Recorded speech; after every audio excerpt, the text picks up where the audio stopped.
Hi guys, welcome back to my channel. Hope you all doing good. Today I'll be dealing with the most important topic, that is the stoma marking. Now ostomy education and stoma site marking is to be done pre-operatively when ostomy is a possibility. Now there are multiple studies and research findings which indicate that the patient who undergo a pre-operative stoma site selection by a trained clinician or a physician have very few ostomy related complications. An optimal site can help influence the predictability of the pouch wear time, ability of the patient to adapt to the ostomy and become independent, as well as control the healthcare cost. Now when we do this procedure pre-operatively, it helps the nurse to identify and assess the patient's abdomen thoroughly. Now during this session, we can help have a thorough knowledge regarding the patient and what all information we need from them and their family members. We can know about the patient more, of his values, of his individuality. This session is also a patient-centered approach where we can give a psychological support to the patient prior to the surgery. So stoma site marking is done by a trained endostomal therapist or a surgeon. So please stay tuned to evaluate why stoma marking is very important.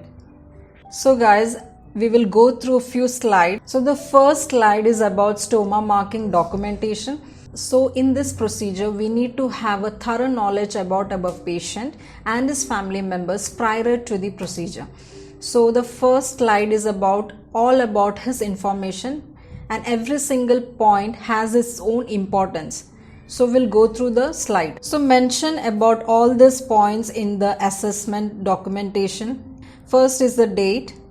Next is patient's name, his gender, address, mother tongue. You need to explain the procedure to the patient in his own language. Next is the occupation. You need to know whether the patient is having a sedentary lifestyle or an active lifestyle. So this does has an impact on the stoma marking. Marital status, if he is a single, explain to him as well as his family members. If he is a married guy, please include their partner. Previous history of any surgery or tattoo. This is of high importance because we don't give the stoma site on a previous scar or any kind of tattoo. Next is the diagnosis. We need to have a thorough knowledge about his disease condition, because based on that we will mark the stoma. Next is the surgeon, and what is the proposed surgery does the patient is going to undergo. So we need to have a thorough knowledge about the proposed surgery of the patient. Next is the preoperative counseling is of very high importance and which needs to be done prior to the surgery. It can help us know the patient better and as well as help deal with the issues prior to the surgery. Next is the proposed stoma site. What kind of a stoma the patient is going to have, whether the patient is going to have a ileostomy, colostomy or a transverse colostomy. Last one is the stoma site marked by. The stoma site is always marked by a trained endostomal therapist or a surgeon. Now there are certain key points which we need to remember prior to giving a patient stoma site marking. These are the recommendations which we need to know prior to giving a perfect site to a patient. First point is the positioning issues.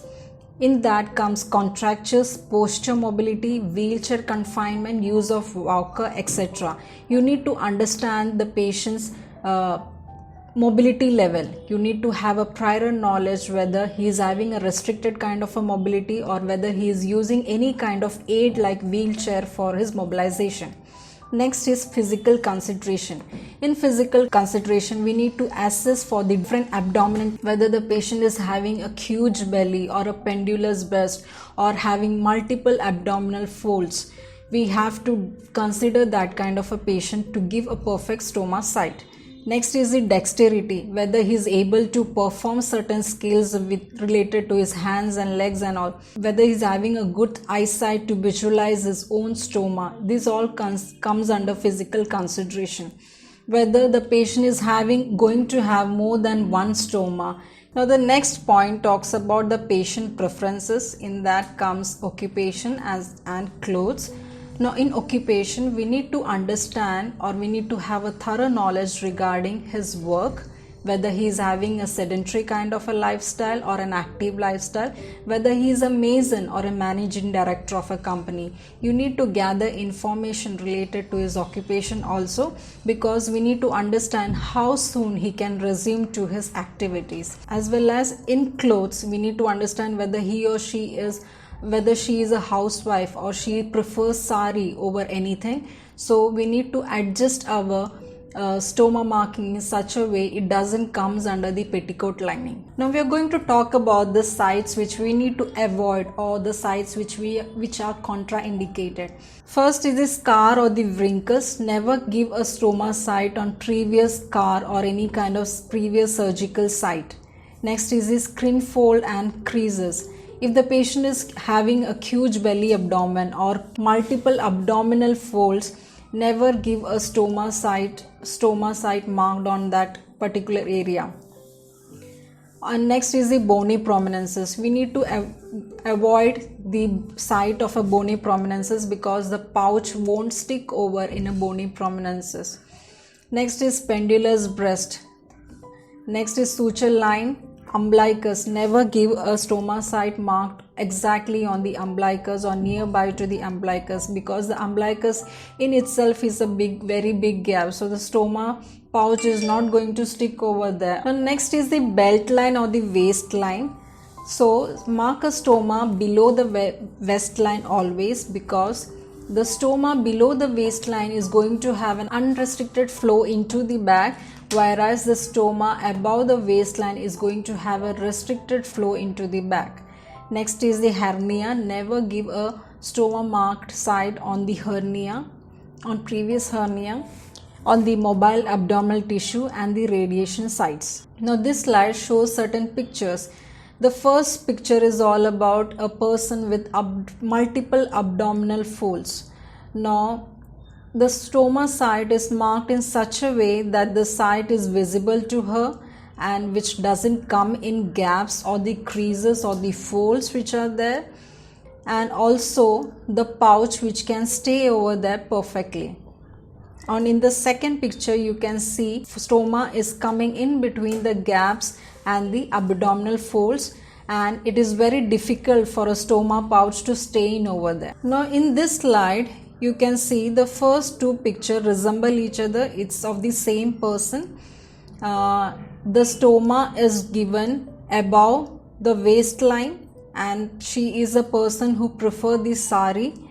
So the stoma is very much visible to others also. But in case of a transverse colostomy, it can't be avoided also. A transverse colostomy always comes in the upper quadrant of the abdomen, and which cannot be adjusted also here and there, and at transverse colostomy it is at a very high risk for the chances of prolapse also. So you need to ask, or you need to have a clear picture in mind, thinking about the patient's clothing sense also prior to giving a patient stoma site. In the second picture it talks about the tattoo. This can be only seen when you assess the patient abdomen properly. Now there is a great importance of pre-counseling and stoma marking session. It helps us to know the patient thoroughly. So there are certain purposes also. We go one by one.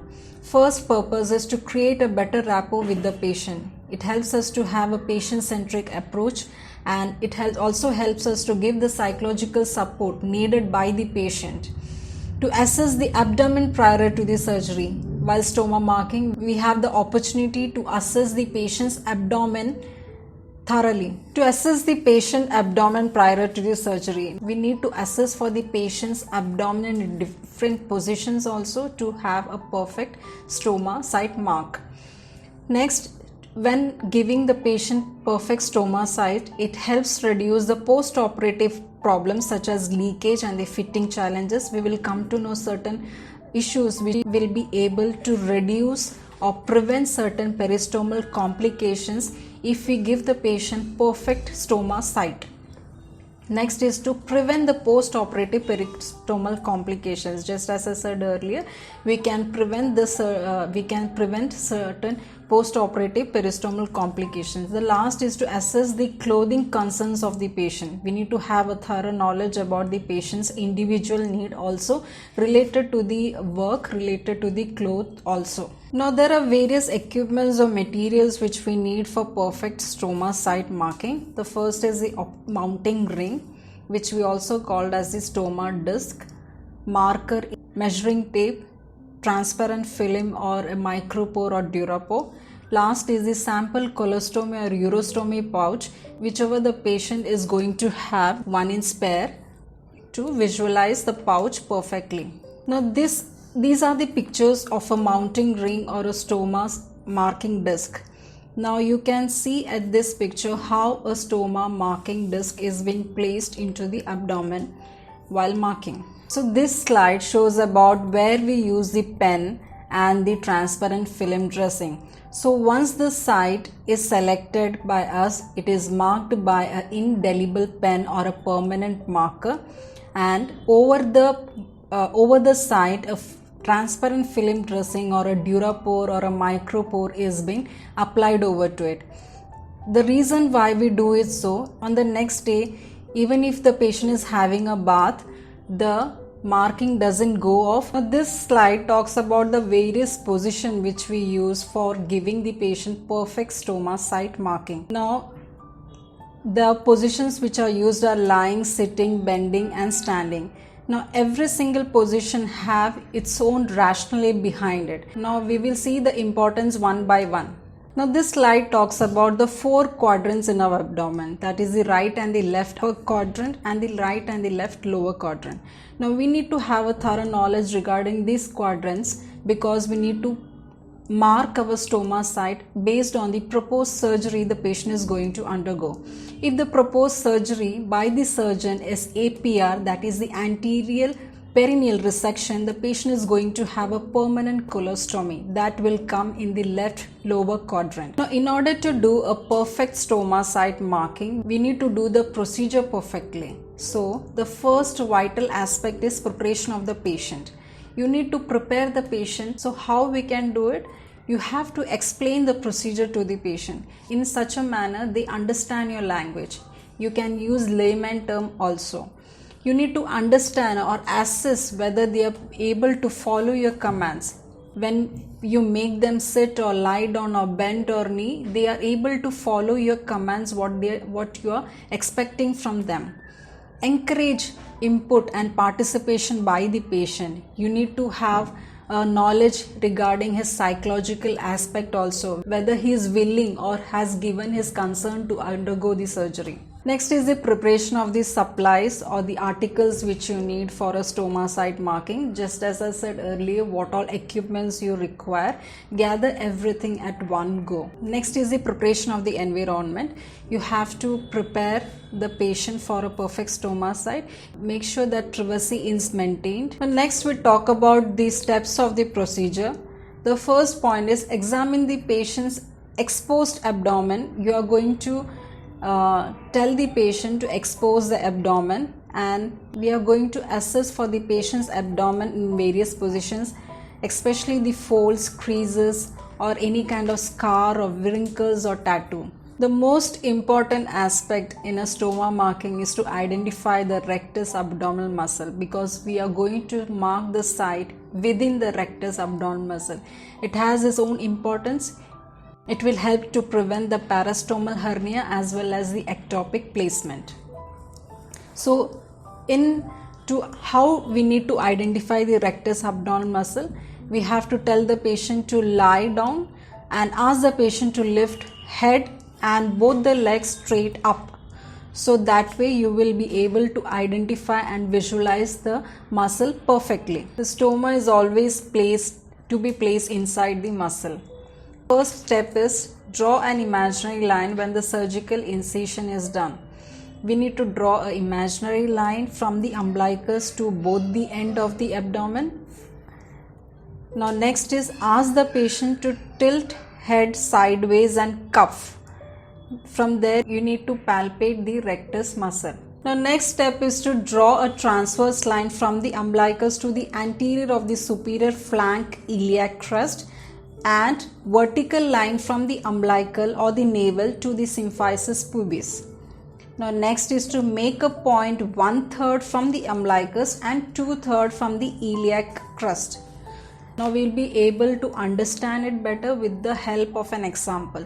Now next slide is about the example shown. Now this slide I have shown an example to better understand the stoma site marking. Now in this example, suppose that a patient XYZ has been advised right hemicolectomy and you have to mark the stoma site. Now imagine a distance from the umbilicus to the midpoint of the iliac crest to be 17 cm. Now calculate the 1/3 and the 2/3 of it. Now 1/3 of 17 cm is 5.6 cm, that is from the umbilicus to the point. Now 2/3 of 17 is 11.3 cm, that is mid of the iliac crest to the point. Now observe carefully this slide. In this slide, in the abdomen we have two imaginary lines along with a vertical line. In the vertical line, the point from the umbilicus to the stoma site marked is 5.6 cm, whereas from the iliac crest to the marked point is 11.3 cm. So just as I said earlier, stoma site marking should be always done within the rectus muscle in order to prevent the parastomal hernia and ectopic placement. It has to be 2-3 inches away from the midline incision. So just carefully observe the pictures given over here. There is a midline incision and there between the stoma and the midline incision it is not maintaining a gap of 2-3 inches. So what happens is that the pouch which you are going to apply will not fit over there perfectly. Now next we are going to talk about the other positions required. The first is the standing position. Once the stoma site is marked, make sure that you make the patient stand up and ask him whether the marked site is visible to him or not. Next, is the site which is marked coming in any kind of folds or creases? You are going to make sure that the patient bends down and sees his stoma site. Now while doing this, make sure or have a clear picture behind that what kind of attire the patient is comfortable with, whether my patient wears a sari or crop shirts or any kind of clothing which is coming in way of the marked stoma site. Now this picture, the first shows about the multiple abdominal folds and the next is the lying down position. So in the stoma site which is marked, you need to tell the patient to visualize the stoma properly and ask in your mind whether he is having an active kind of a lifestyle or he is an inactive fellow. How sooner can he resume to his work? So this slide talks about the different types of abdomen the patients are having, whether they are having pendulous breast or huge belly or multiple folds in the abdomen, etc. Now this slide talks about the different sides in our abdomen, that is in the right quadrant what kind of stoma is going to have. In the right lower quadrant it is always an ileostomy, and in the right upper quadrant it's always a transverse colostomy, whereas in the left lower quadrant it's always going to be an end colostomy. Now once the procedure is been done by you, once you have marked the perfect site, always put a transparent film dressing over to the mark so that even when the patient is having a bath or when he is taken to the operation theatre or scrubbing is being done, the mark is not invisible or getting off. Now this slide shows the importance of a perfect stoma site marking. Now these are the badly sited stomas. These patients are suffering due to the inappropriate stoma pouch placement. Now in the first picture you can see that the stoma is being given in a huge gap. Now in the stoma pouch is not able to fit there properly, and due to leakage the patient is having peristomal skin complication, whereas in the second picture you can see the stoma has been very close to a bony prominences. Same As the first one, the patient is having a very bad peristomal skin complication, whereas in the last two pictures it resembles the same. The patient is having huge multiple folds and huge gap over near to the stoma side. So due to this inappropriate site, the patient is having pouch issues. Now I'm going to conclude this video with the saying that stoma sighting and preoperative education are not a benefit but an enlightenment to every patient with an ostomy. Poor placement can cause undue hardships and impact the psychological and the emotional health of the patients, whereas a good placement can enhance the livelihood of the patient as well as accept the new normal soon. It also helps the patient accepting the independence in the stoma care and also to resume the normal activities quickly. And good placement is directly proportional to a perfect stoma site marking. So guys, I hope you had a clarity on what do you mean by stoma marking. If you have any doubt related to this topic, you can write on to the comment section or you can mail on to me. And I have mentioned about various research findings in the description box. Please do like, share and subscribe to my channel. Stay blessed. Thank you.